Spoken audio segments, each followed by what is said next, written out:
Reformed Church. I have been learning more than ever before, and you guys have been here with me too, just about the love of God, and our love for Him and the love of God for us. And I'll tell you this, there is an understanding, right, when we talk about the love of God, or about us loving God. There is a thing, this is a little bit of a touchy subject with people when you bring it up, because, in everything what we've been learning about the love of God, I think basically people in general, right? Christian, non-Christian, doesn't matter, right? And probably even some of you here today, right? People believe that they are able to love apart from the Lord. Like, in other words, like when Jesus said that without me you can do nothing, they would never think that love is one of those things, right? Never.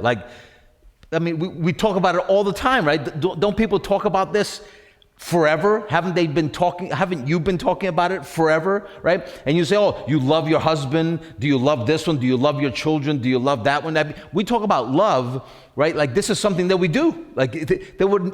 Listen, the humongous majority of human beings that have ever lived, the Christians that are here or are not here or present with the Lord, actually not the ones that are present with the Lord, they know better now, but they would think and believe, right, that they have the capacity to love. But here is the thing, though, because it's really actually the same thing with everything, is that what is love? Like, ask someone that is not saved what love is. In other words, okay, watch this. Let's pick on husbands for a second, right? You get 25 husbands together and ask them one at a time individually without them being able to hear each other's answers. What does it mean to you to love your kids? What does it mean to you to love your wife? And all those 25 men almost guaranteed will have all kinds of different answers, right? But you know why that is? Because it's the same thing if you were to talk to people about morality, right? Like, what is it to be moral? Well, ask someone from 50 years ago, ask someone from 40 years ago, ask someone from 30 years ago, ask someone today, and ask a multiplicity of people, and guess what you're going to get? A multiplicity of answers, right? So how do you really know if you really love your wife? Is it because people get married because they love one another, right? Well, what does that mean? What did you know about love that made you say, yeah, I love this woman, and therefore I'm going to marry her? You had a really strong feeling for her? You really like being with her? You really like holding her hand? What is that to you? Ask another 25 men, right? What did it feel like? What is the sensation? How can you describe the love that you had for your wife that made you love her, right? People have as much definitions, right, for love as they do for anything else. But here's why. Because it's completely baseless. It's completely baseless. In other words, the only thing you have in your brain is the philosophy of why you love somebody is whatever you know up to this point that somebody taught you. But where did they get it from? Right? Well, my mommy is who taught me about love, or my dad was the one that told me about the birds and the bees, and he told me what it means to love a woman, or I know the example of loving somebody because I see it every day, or because I know the example of Mother Teresa, or I know the example of this one. The thing is, your philosophy on love is baseless because it's ever changing. It's like everything else in this world that we live in changes, and you may, today you may feel that this is love, but then you hear somebody else talk about what love is, and you're like, that sounds pretty good right there, so I think I ought to try that. And then you hear some other definition, or you hear somebody else, or you see somebody else with a flourishing marriage, or who you think has a successful marriage, and you figure, let's go on copying them. Or you go to a thing, I've been to it at churches where they talk to you about, loving one another, and talk to you about love languages, and talk to you about helping your wife, and maybe loving your wife is helping her with the dishes, or maybe loving your wife is being considerate and preferring her before you prefer yourself. And it's all of this stuff, right? What is love? And the reality is, I'll tell you this much, and it's very, very simple, very, very simple, and it's not really just pertains to love, but it pertains to any other thing that you could do to ever try to be fruitful in your life, right? And to have something that actually remains and is true, right? Here is the thing, right? Here's the thing. And this is specifically right now just talking about Christians, right? A Christian is a branch. And that has to be understood, right? A Christian is a branch, meaning, right? You cannot be fruitful apart from Jesus, right? Jesus, he is the vine. He is the vine. We are not vines. Christians are not vines, meaning you cannot be fruitful apart from Jesus. You are not a vine. He made it critically clear, right? In John 15, you are not a vine. He said, I am the vine, you are the branches, right? Without me, the desire of God is that every single Christian would be fruitful. Actually, the desire of God is that every human being, right, would accept the Lord and that we would all be fruitful in him. But for a Christian alone to say, I can love. And I'm going to tell you something. This is not done out of an ill motive. This is not done because people just like doing things that are incorrect. But here's the thing. The church at large, we do all kinds of things to try to show that we love people. All the time. We do it all the time. We want to feed the poor. We want to stamp out hunger. We want to help those that are mentally ill. We want to help those that need clothing. We want to help the poor. We want to give. We want to do lots of things, right? And what we're trying to do, the church is trying to do, is they're trying to show love. You know, sometimes we try to show God that we love him, right? So we do things regardless of how uncomfortable they are. We're going to do them because we're trying to show love. We're trying as hard as we can. We're going to try to love our spouse. We're going to try to love our children. Even if it hurts, people say, right? The reality of the fact is that being fruitful doesn't hurt at all. Actually, being fruitful, truly loving somebody as a branch and loving someone by the vine who lives in you, right? It's actually not burdensome. It's actually very easy, and it actually does not feel wrong. It doesn't feel burdensome. It doesn't feel like you're doing something that you don't want to do, right? There is never a time where you are actually fruitful as a Christian in every area, and in any area of our lives, whether it be love, joy, peace, patience, kindness, goodness, faith, right? Gentleness, right? Temperance. There is never any time where any of those things where you're trying to be tempered. Christians believe that they have to control themselves, right? Temperance is the fruit of the Spirit. You are a branch. You do not have the capacity in your mind, in your unrenewed mind, to be able to temper your behavior. But Christians do this all the time. In other words, they try to change the way that they dress. They try to change the things that they look at. They try to change the things that they hear. They try to change because they're trying to temper themselves. And the only way for me to control lust, or the only way for me to control my anger, or the only way for me to control this or control that is to live like a hermit somewhere, not around people, or to climb mountains, or to get alone, or to meditate, or to do whatever it is that we imitate from the world, right? But the thing is, we are missing the one thing that is hurtful to us, right? Is that we actually think that we have the capacity to be able to temper our own behavior. Therefore, we fail at it, right? We're no good at it. But the thing is, the truth of the matter is, I have never been good at tempering my anger. I have never been good at tempering my behavior. I have never been good at tempering my lust. I actually had not been good at all apart from Jesus making me good. I was not good at all. Because why? Because I was good before the Lord. I was good based on my interpretation of what good is. And my interpretation of good was different from my father's. And my father's definition of good was different from my mom's. And my mom's definition of good was different from her mother and her mother's mother, right? All, as individuals, what we think is good is different from every single one of us. But there is a God who will show you and tell you what is good. And what God says is good for all of us. When you want to know what love is, right? When you want to know what love is, you allow the Lord to teach you what love is, and then you will know. Apart from the vine teaching you what love is, you have no clue what love is. You think you love because somebody told you, right? In other words, if your husband comes up to you and he says to you, "Sweetie, do you love me?" "Oh, of course I love you." But what does that mean? When you just said that, "I love you," what does that mean? Because the same person that says that they love you is the same person that 3 years later falls out of love with you. So is that something that we can do? You can like love somebody and then not love them? Now that probably made sense to all of you, right? But that doesn't make a lot of sense to God.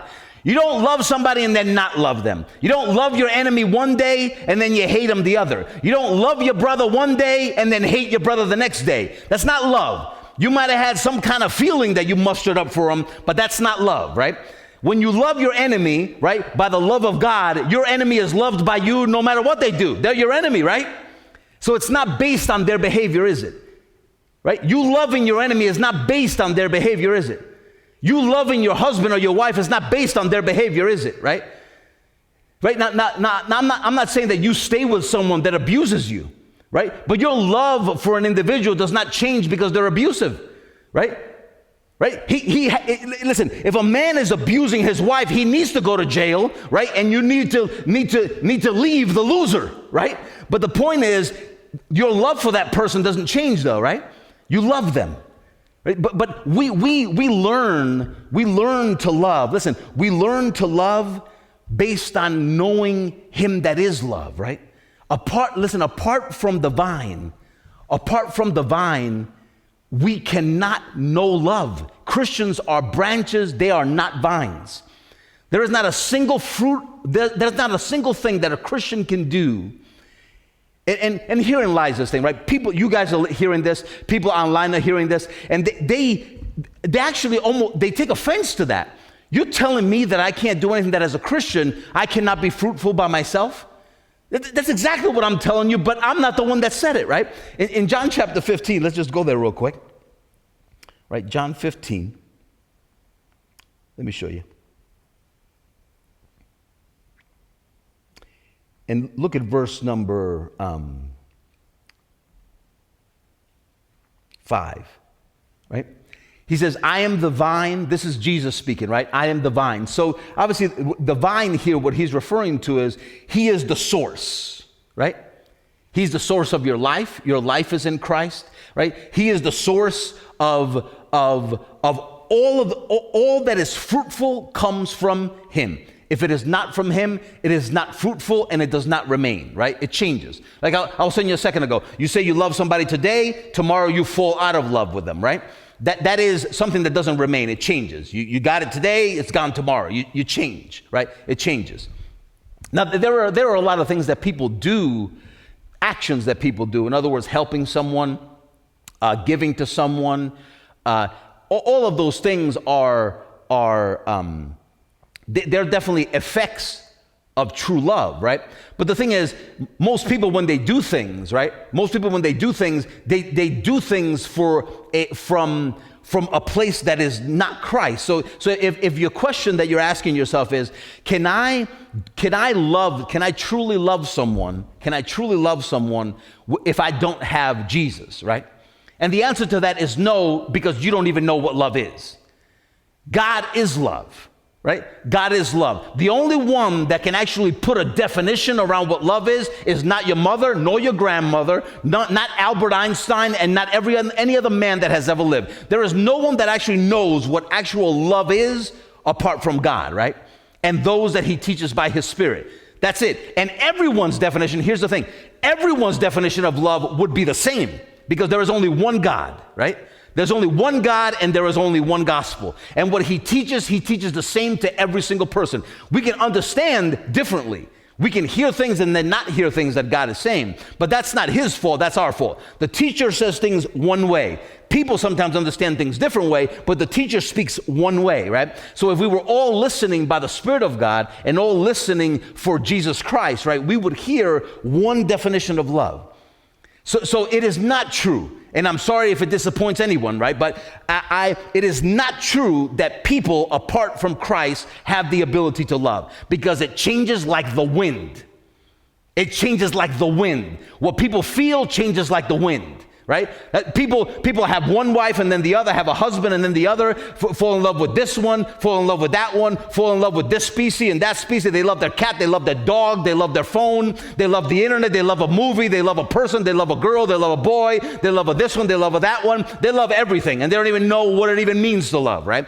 People do not know what love is apart from God, because he is the one that made it up. He is the one that created it. And without you knowing the one that created it, you haven't a clue what it means. You may think you feel love, but you probably don't even know the difference between love and lust anyway, right?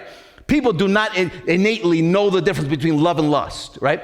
If you ask a young girl that's head over heels over this boy and she's going to marry him even though she's 15, right, and shouldn't be getting married right now anyway, right, she'll go ahead and she'll do it, and her excuse is going to be because I love him, right? You don't know. You don't know what love is, right?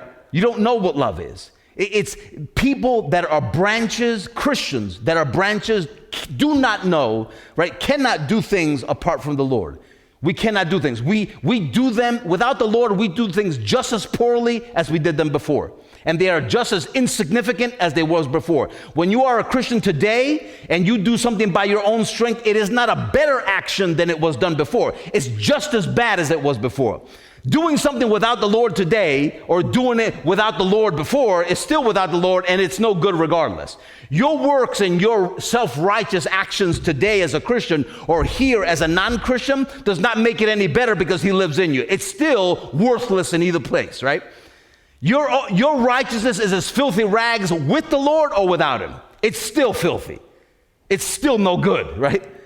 See, Christians believe that the day they become Christians, that all of a sudden they are qualified to do whatever good thing that they want to do. And that is not right, right? That is not right. You didn't all of a sudden become fruitful in yourself, right? And the only fruit that you can actually bear come from a renewed mind of the knowledge of what Jesus is, right? What he has done, who he is, and what he's done for us, right?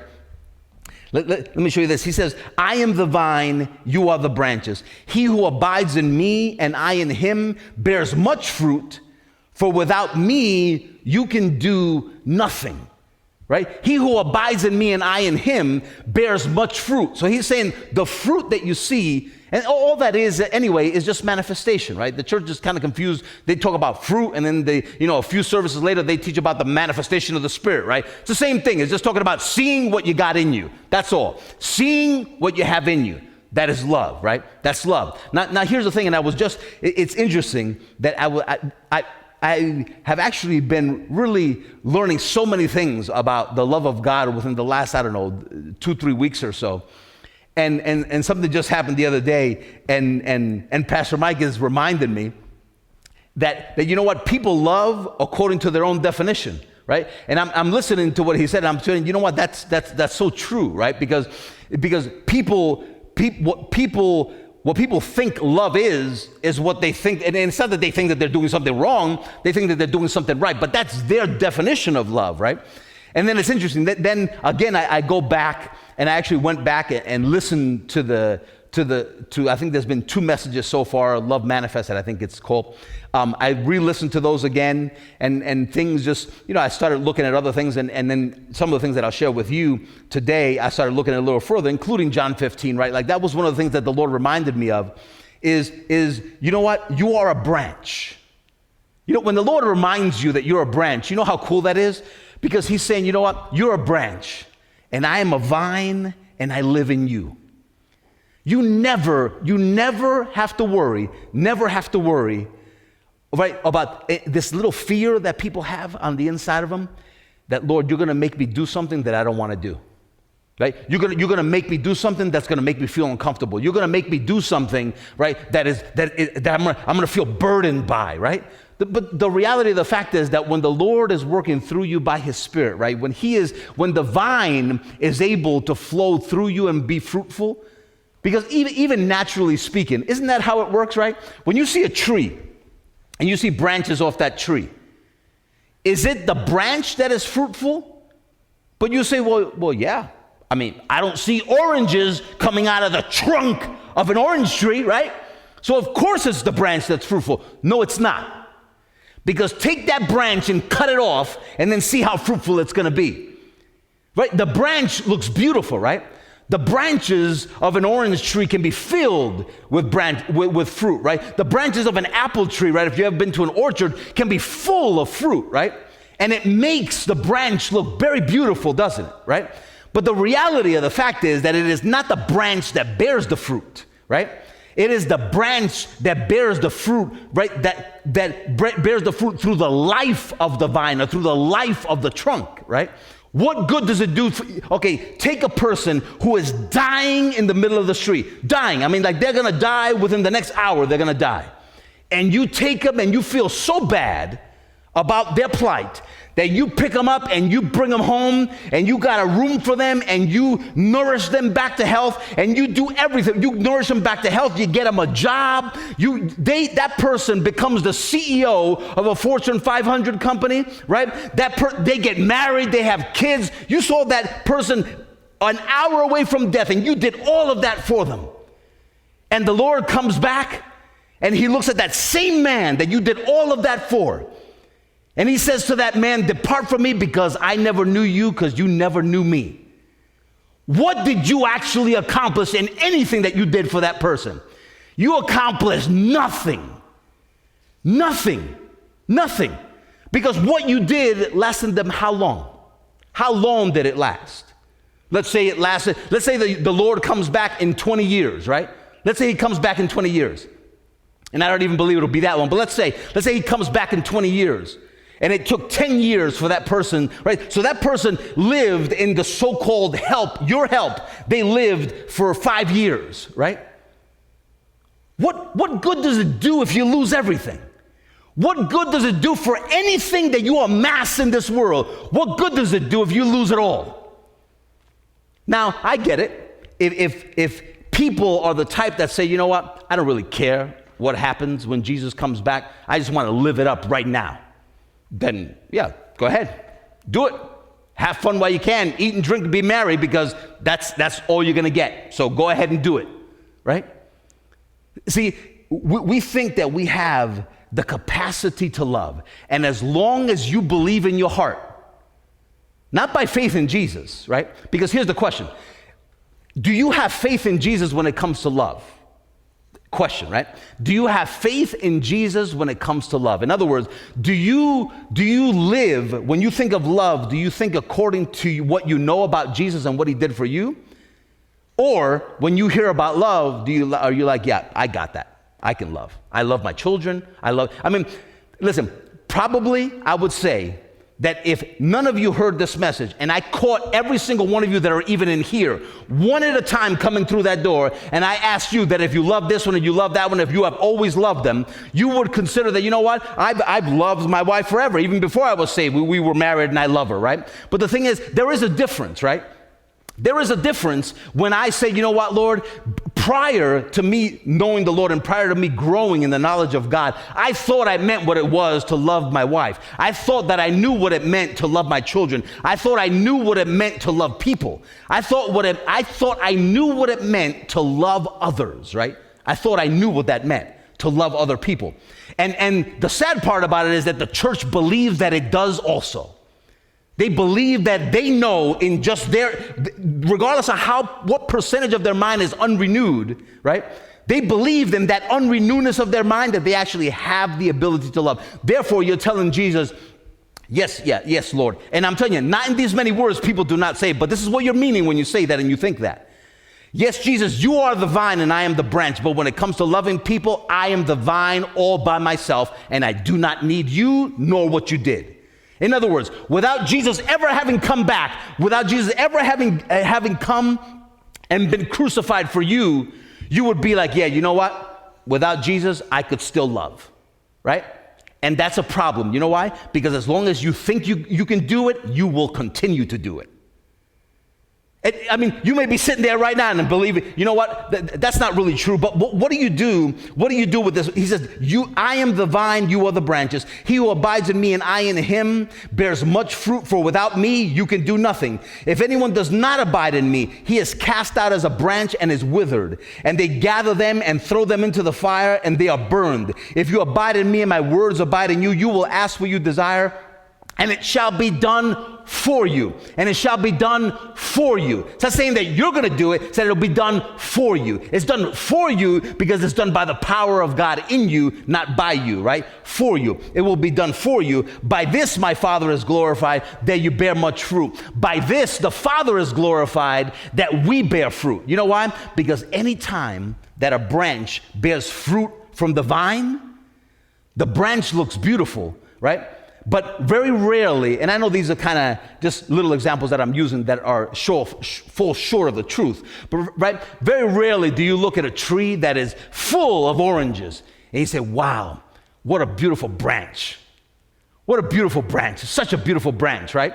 You acknowledge the tree, right? My Father is glorified when I bear much fruit, because even the ungodly will know at one point or another that it is not I that's living, but it is Christ that's living in me. And that this life that I'm living today in this body of flesh, I live it only by faith in the Son of God, because he was the one that showed me the definition of love. And he was the one that loved me and gave himself for me. And without me knowing and learning from him what love is, I would not have a clue. And I wouldn't be living by faith, but I would be living according to what so many other people live by and what they think that they know what love is. And we judge one another based on that, right? If you don't meet my definition of love, I have to teach you a thing or two, right? And vice versa. But the reality is that every single one of us, saved or not, need to actually learn what love is. And that it is not, even when it comes to loving God, it is not about your love for him, but actually that he loved you and gave himself for you. That God loved you first. If God would not have loved you first, and here, when he says that, right, and I'll get the verse for you so you can see it. In 1 John, let's go there real quick. 1 John chapter 4, verse 7. Beloved, let us love one another, for love is of God. What is love of? It's of him.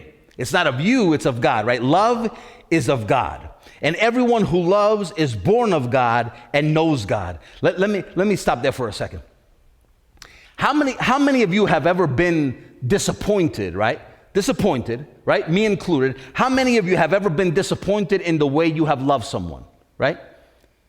In the way you love someone. You treated them poorly. You treated them badly. You said something to them. You had bad thoughts and inclinations towards them, right? You thought bad things, you said bad things, you did bad things, or in any way, shape, or form of your own standard of loving others, you failed at that standard, right? And you felt bad about it, right? What is the thing that then people normally, after something like that happens, they would try to do?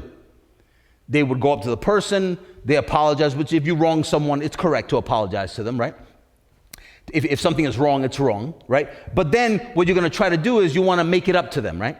You want to make it up to them. So you are going to try now, right? Because most husbands that have some kind of sanity in their mind and are not totally lost in their thinking, which without Jesus we're lost anyway, but you know what I meant by that, right? They will try, like if a husband ever helped his wife with the dishes, he's going to help her out after he just apologized, right? Because that's what you do. You buy the flowers, you take her out to dinner, right? Because you're trying to make up for it, right? The thing is that you're going to inevitably, you're going to fail your standard again. Right? And then you're going to do it again. You're going to again do something. But here, it's better than that, right? It's better than that. The way to get out of a cycle like that is the way you get out of any cycle in all of your life. And that is that as you grow in the knowledge of justice and exclude everything else in your mind, as you grow in the knowledge of Jesus Christ and him crucified, which is the love of God toward you. That is the love of God toward you. What you don't know about Jesus and him crucified is what you don't know about love. What you do know about Jesus Christ and him crucified is what you know about love. Right? What you don't know about love. What you do know is what you do know about love, right? So it's either ignorance or knowledge, right? And as you grow on a regular basis, right? If your idea of seeking the Lord is not a thing that you do on Sundays or Wednesdays, but it's something that that has grown into your life, right? Living by faith, then what happens is you will not even try to be a better husband. You will not even try to be a better wife. You will not even try to be a better parent, a better employee, a better nothing. But what will begin to happen is you will begin to see the fruit, which actually the very first one mentioned in Galatians 5:22 is love. Isn't it interesting that the first fruit of the Spirit that's mentioned is love, and that Christians think that they don't need the fruit of the Spirit to be able to do it? They can just do it on their own. It's the first one that's mentioned. And all Christians, probably all of them, have heard of Galatians 5:21. The fruit of the Spirit is love, joy, peace, patience, kindness, right? And they quote it, and they sing about it, and they teach it to their children, and they have nursery rhymes about it, and all this stuff. But the first one, and yet they think that they can do it without him. They're saying that it's the fruit of the Spirit, but they think they can do it without the Spirit. Right? If we weren't sure about this, right? If you think you can do it without the Spirit, it's not the fruit of the Spirit, it's your fruit. It's your actions. It's not fruitfulness, it's you doing it, right? So here it says, let's go back again to 1 John 4. Beloved, let us love one another, verse 7 again, for love is of God, and everyone who loves is born of God and knows God. So if you are not born of God, you don't know God. If you're not born of God, you don't know God, therefore you cannot love one another. And if we need to make that clear, right, you cannot love one another with the definition of what actual love is. You're going to be loving others, right, based on what you think love is. Right? Do we see a difference there? When the Lord said to the unrighteous man, he says, for your thoughts are not my thoughts, and your ways are not my ways. That means that everything that man does, he does according to his own understanding and not the truth of what God says, right? If God says this is what something is, and you say, no, it ain't, you're going to do it according to what you think, right? But how can you know the thoughts of God if you don't know God, right? So that means that the unrighteous man whose thoughts are not God's thoughts cannot know what love is, for God is love, right? You cannot know what love is if you don't know the cross. You cannot know what love is without the cross. You cannot teach on the love of God without teaching Christ and him crucified, right? You cannot. So it says in verse number 8, he who does not love does not know God, for God is love. In this, the love of God was manifest toward us. And this is how God said, listen, I love you, right? And this is how the love of God was manifest toward us, that God has sent his only begotten Son into the world that we might live through him. If you ever prayed and you said, Lord, I know, Lord, that you love me, so I'm just asking you, Lord, because you love me, Lord, just to do this thing for me. Oh, Lord, I know you love them. I know that you love them, Lord. I pray, Lord, that you would do this for them, right? God already showed that person that you're praying for that he loves them. If they have learned to reject the love of God because they have rejected Christ and him crucified, that is their problem between them and God, and it is not God that has failed to love them. God so loved the what? The world. God so loved, ED, past tense, 2,000 years ago, the world. God loved, ED, past tense, the world 2,000 years ago. Therefore, right, when the Lord was speaking to the church of Galatia, and he said that in their heart, he knows, right, he knows that Christ was painted and portrayed in their mind clearly as crucified for them. Obviously what he was telling them is, you know the love of God towards you. That's why you received my love, right? Is because you knew of my love for you. Why is it that now, after you have received my love, why is it that now after you have received my spirit, right? Why is it now after you have become a branch and I am a vine, a living vine on the inside of you, a vine that is not dead, a vine that is not powerless, a vine that is not without resource? Why is it that you having a vine, being filled with all the fullness of God on the inside of you, why do you still persist in living like a branch? Why do you still persist in living as a branch? Listen, there are people that, you know, we think about all the time and that have in one way, shape, or form rejected the gospel. And you may sometimes attend a church and you say, you know what, Lord, what is it with people all the time, this preaching? You know what the thing is? That there is on the inside of me, right, and on the inside of people of this church, right, an unceasing desire to have people hear the gospel. Why? What's the purpose in doing anything that we're doing right now for the gospel? You know why? Because the reason why there is an undying desire on the inside of us for other people to hear is because when you see marriages that are hurting, you know the answer. When you see people that are hurting and depressed, you know the answer. When you see people that are hungry, you know the answer. When you see people that are dying, you know the answer. When you see Christians dying and suffering, you know the answer. He said, after you have suffered for a little while, I believe it's in Peter that he says that. It's not important the place right now, but he says, after you have suffered for a little while, that you then would become perfected, and that you would grow then in your knowledge of the Lord, and then your suffering could end, right? When you see people that cry and tear, right, over things that are going on in their lives, we have the answer, right? So how could I say that I have the love of God on the inside of me and not have an unending desire for people to know the things that we know, and for people to know the things that God will continue to teach us? Why? Because loving people is to have a desire for them to know the love of God for them.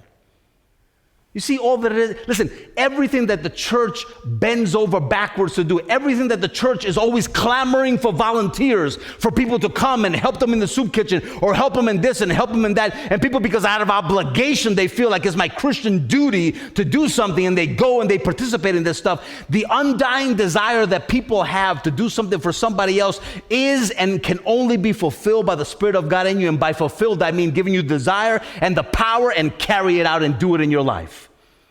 You feel like helping the poor, good for you. You feel like feeding the hungry, good for you. You want to help those that are live racked with mental illness in their life, good for you. You have the answer in the vine that is on the inside of you, right?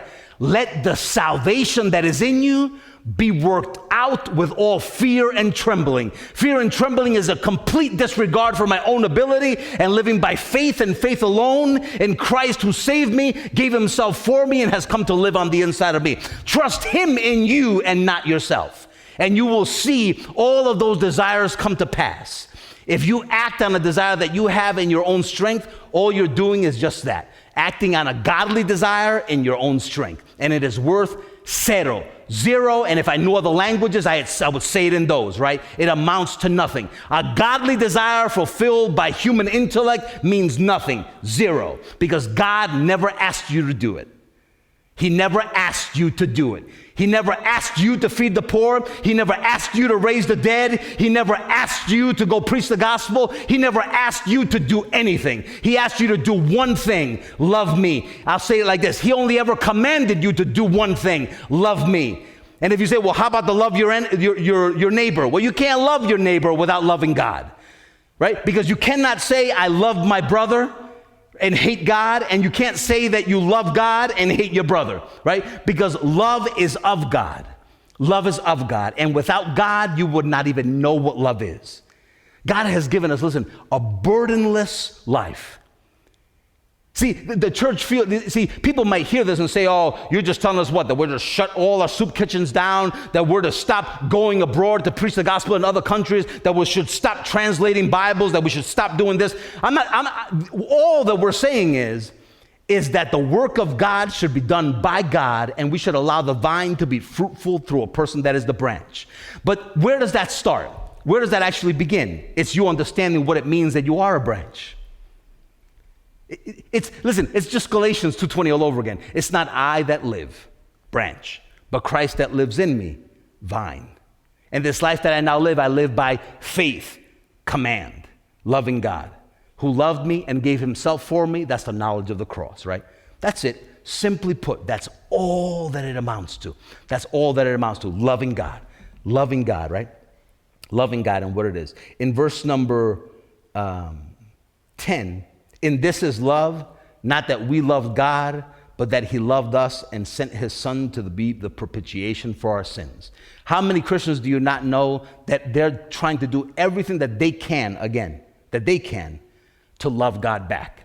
Because after all, didn't Jesus give his life for me? How will I not just give my life to him? God never asked you to do anything for him. God has not. The point is, listen, if we could just get a little military for a second, and if we can just be a little military, that would be awesome, right? I was in the Navy, and you know one of the things I like the discipline of it. You know what? There ain't no gray areas. It don't matter if you agree with it or if you don't. They own you. And if they say this is how it works, listen, this was one of the things. When I first went into boot camp, you know what they said? One of the rules was, right, that you don't run. You march, right? But you don't run. And it ain't up to me to live on their base and say, you know what? I'm going to run because I feel like running. Like, I don't remember all this gazillion years ago, but just bear with me. And whether you say, oh, that wasn't true, just live with the example. It's a point I'm trying to make, right? You cannot run, right? You cannot run. So is it up to me to say, well, I think I want to run. I'm just going to run. That's my definition, right? In other words, I become what? Disobedient. Disobedient because I don't make my own rules. I'm not the one that says I can run. I'm not the one that says I can do whatever I want to do. But isn't that what we live? The political arena that we live in today, the political climate that we live in today and has always lived in, is men telling you what they think is right, right? The truth of the matter is that if an existing president, an existing law says that something is right, that this is what the law is and this is what you're to do, in most cases, and I'll just leave it at that, in most cases you're to do, right, what they're telling you, right? Because that's the law. It's not up to you to say what you want to do, whether you want to pay taxes or don't want to pay taxes. That's why people end up in jail. And then they talk about, oh, this is wrongful imprisonment because you're trying to take my money and I earned this and I worked for it and you want it. Well, you know what? It ain't up to you. If you want to live in that state, right, and you're supposed to pay taxes, and if you don't, you're going to go to jail. Right? So the point is that when the Lord has come in to live on the inside of us, and God is God, right? And He is. He is the one that knows what good is. He is the one that knows what love is. So it's not about us leaning on our own understanding to try to determine what is good. Listen, when you make a determination in your mind what you think is good and you try to carry it out, you're overburdening yourself and it's unnecessary, right? When people suffer, when you see suffering, what we need to look at suffering in the lives of other people this way. It's not necessary for them to suffer. It doesn't matter on the corner of the globe that they live in. Suffering is not necessary because there is a Savior. It is unnecessary. And if you think that the only way for somebody to prosper is if somebody else helps somebody else, that's not necessarily true, right? God will use people, right? And God will work through people to give to others, right? That definitely happens, right? But what I'm going to tell you is that God is sufficient in and of Himself, that if He has to bring birds to bring you meat and bread, He'll do that if that's what He has to do, right? But He will prosper you even if you're the only person living on the entirety of that continent. He will prosper you. Prosperity does not come from men. Prosperity comes from God. Right? The reason why the church thinks that certain things are prosperity is because they define prosperity as having a lot of money. But that's not prosperity, is it? Because there's lots of people that have lots of money but are not prosperous, right? Because they're not prosperous in their heart and in their mind, right? They're living trying to be a vine, right, when they're not even a branch yet. Right? Living trying to be a vine when they're not even a branch yet. Look at verse number 12 real quick. 1 John 4:12, no one has seen God at any time. If we love one another, God abides in us, and His love has been perfected in us. By this we know that we abide in Him and He in us, because He has given us His Spirit. And we have seen and testified that the Father has sent the Son as the Savior of the world, right? Whoever confesses that Jesus is the Son of God, God abides in Him, and He in God. And we have known, listen, and we have known and believed the love that God has for us. So the love of God is to be known. In other words, you have to know it, the love of God. And you have to believe the love of God, right? The love of God is to be known and it is to be believed, right? The love of God is to be known and to believe. And He said, when we receive the Spirit of God, you receive the Spirit of God because you have known and believed the love that God has for you. Now watch. And we have known and believed the love that God has for us. God is love, and He who abides in love, abides in God, and God in Him. Let me bring you here somewhere real quick, and I'm going to start wrapping up here for you. Let's go to 1 Peter 1. Right? This is good, so stay with me, right? I didn't hear the gospel until I was in my 20s, but I'm going to tell you something. You know how, if you really think about it, how bad is it to live so many years as as an infant, as a child, as a teenager, and then as an adult, thinking that you can? How bad is it to live that way? Think about that a second. How bad is it for you to live thinking that you can, and then being completely disappointed with yourself every time that you show yourself that even though you think you can, you actually can't, right? So your conscience does that to you, right? It pats you on the back when you do good, and it kicks you in the pants when you do wrong, right? And we live that way. We actually people live their entire lifetime in the flesh that way. As teenagers, right? Teenagers kill themselves. Human beings, right, kill themselves. People commit suicide because they have failed their own standard, because they believed that they could and they just couldn't. They believed that they could and they just didn't, right? But what God has been trying to show people for all time, especially during the law, the giving of the law, right? He gave people the law, the 10 Commandments, so that people would come to the understanding to say, I really cannot. Paul himself, that thought himself at the time, and even probably in many ways, was a better Pharisee than all the Pharisees, a better individual than most people at that time, in his own standard and in his own sight, right? When he heard the law, he said he felt like garbage, like he was nothing, like he was no one, like he was a failure. Even though he was a Pharisee of Pharisees, a person who would study the Word of God, yet when the law came, he said, I died. And when Paul said, he said, oh, wretched man that I am, who will deliver me from this body of sin?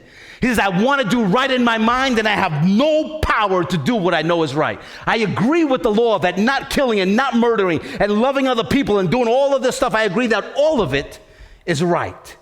But when I look in me, I don't find the power to do it. But actually, he said, I actually do what I don't want to do. Every human being on the face of this earth agrees with that. Doing what they don't want to do. Doing exactly what they don't want to do. And you know how he ended Romans chapter 7? He said, thanks be to God through Jesus Christ my Lord. And Romans 8:1 says, now there is no condemnation to those who are in Christ Jesus, right? Who begin to learn to live their life, right, by the Spirit of God and not by the flesh, right? Thanks be to God in Jesus Christ our Lord, right? Let me bring it, because I said I was wrapping up. First John chapter 4. Tell me if that's not love. Tell me if that's not love, because I get it, right? If we had everything going on in this church as far as outward working, if we had the biggest soup kitchen and the biggest clothing drive and we were just out there in Liberty just giving coats to all the unclothed children. But you know the funny thing is that even though this church is all about the gospel, most people, including sadly some of you and some of the people watching, would actually feel that doing those physical things is more important than what we're actually doing right now. And the funny thing is, you'll never give anybody life by giving them a coat. But that person who today is living with parents, because giving a child the coat is not the problem. It's the parents that don't have the money to buy the child the coat is the problem. That's the problem, right? The kid is too young to work. The problem is that the parents don't have the capacity to be able to do it, or were lost their job, or were laid off. But that individual right now is a branch that is on the ground and is not in the vine. Actually, he's not even a branch, right? He's just withering, right? How would you not want to take that branch and engraft them into the tree that at one point was just the children of Israel, take them and bury them in the trunk of that vine, right? So that he can have life and he could live. That is love. Teaching people the gospel, that's showing them what love is, right? But unfortunately, the majority of the church thinks the exact opposite. Talk less and show me more, right? But isn't that what they were always telling Jesus? Isn't that what the 5,000 told Jesus when he fed them with bread? And they came the very next day and they wanted more bread? Because you know what? Hungry people will get hungry again. Hungry people will get hungry again. And his response to them was not, oh no, go ahead, disciples, give them more bread, right? The response was, you're back to me again because you didn't understand what I meant when I gave you the bread. I was trying to teach you that I am the bread of life. Yet you're not here for me. You're here just because you want more bread. And if he would have gave them bread that day, the next day, guess what would have happened again? They would have been hungry again, right? People don't need a rub on the back, right? Now, there are times where people, you know what, if you're hungry, right, that just to get your mind off of your growling stomach, for God's sake, give the person a sandwich so they can even hear what you're saying, right? So there are temporal things that you do to temporally help someone, but we should never as the church confuse right? Temporal help with true help. Never confuse temporal help with true help. Never confuse temporary so-called love with the love that God is teaching you, right? Never confuse the two. So in 1 John 4, actually, you know what? We just read that. That's not where I wanted. 1 Peter, I'm sorry. Andre back there's like 1 Peter or 1 John? Yeah, 1 Peter. 1 Peter chapter 1. It says that the genuineness of your faith being much more precious than gold that perishes, though it is tested by fire, may be found to praise, honor, and glory at the revelation of Jesus Christ, whom having not seen, it's saying Jesus Christ, whom you having not seen, you love. Listen to that for a second. Jesus Christ, whom you have not seen, you love. Whom having not seen him, you love. So the only way that you can say, or that any Christian can say that they love the Lord, is because they were taught that love. In other words, you that think that you, and I'm speaking to people that believe this, right? You that believe that you can love Jesus, right, without the knowledge of that love, you're deceiving yourself, right? Because you can't love him without you first knowing his love for you, right? We love him because he first loved us, right? Because he first loved you and showed you what love is the only reason you can love him back, right? So it says, whom having not seen you love, though now you do not see him, yet believing.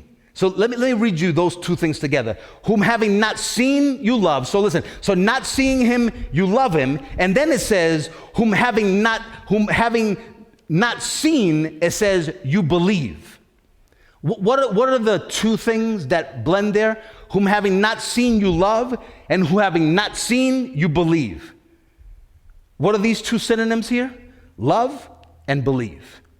Love and believe. What is God asking the church to do? To love him. What does that mean? Believe. Right? Whom having not seen, you love. Whom having not seen, you believe. Right? Is that burdensome? No. Is it burdensome to believe in Jesus? No. Right? Because is it burdensome to love the Lord? No. You don't have to try to love him. Right? You don't even have to try to teach people to love God. You just teach them the gospel, and they will, as if they continue in the gospel, they will love God all by themselves. They will love God all by themselves. And then you know what? Then they will be helped. Then they will be helped. And if they continue in that truth, right? If they continue that truth, if they continue in that, he said, then you will be my disciples, right? Then you will be my learned ones. Then you will be of those that know my love for you. Therefore, then you're going to be able to go out and love your enemy. You'll be able to go out and love the brethren. You'll be able to go out and love those that are hurting. You'll be able to go out and love the depressed. You'll be able to go out there and love, right? But as long as we think that we can do it without him, we're going to continue to do it. We're going to continue, and we're going to always put the priority where it does not lie. We're going to always try to fix people's actions before you fix their thinking, right? And the only one that can fix their thinking is the Lord, right? The only thing that can fix the thinking of an individual is the gospel. We hope you enjoyed this message from Reformed Church. If you have, please share this with someone else and help us get this unpopular message to the world. If you'd like to support Reformed Church, you can do so at reforminus.com/give. Also on our website, you can take advantage of our free messages, articles, and even full discipleship courses. Start reforming your mind now at reforminus.com.